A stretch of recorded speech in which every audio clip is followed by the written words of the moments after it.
Aux frères et sœurs africains, l'heure de notre révolution a sonné. N'acceptons plus ces petits présidents comploteurs, toujours à la solde de quelqu'un, mais jamais au service de leur peuple.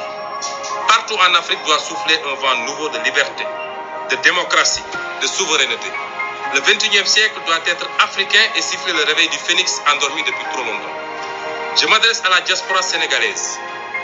Vous, dignes fils et filles du pays, partis si loin pour trouver les moyens de pallier aux dramatiques conséquences socio-économiques de la malgouvernance, de la corruption, de la compromission des intérêts nationaux. Vous avez été les premiers à comprendre le changement structurel que nous proposions aux Sénégalais. Ce combat est le vôtre car jamais nous n'avons été si près du but. Jamais nous nous sommes approchés si près de créer les conditions d'éviter à nos enfants de sillonner le monde à la recherche de ce qu'ils pouvaient bien trouver chez eux. D'où la panique de Macky Sall et de tout le système qu'il représente.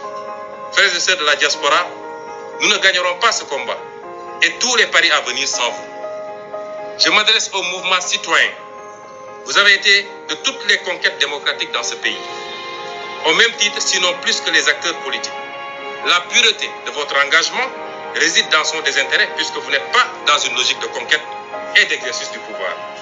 Je vous dis que votre mission ne s'est pas achevée le 23 juin.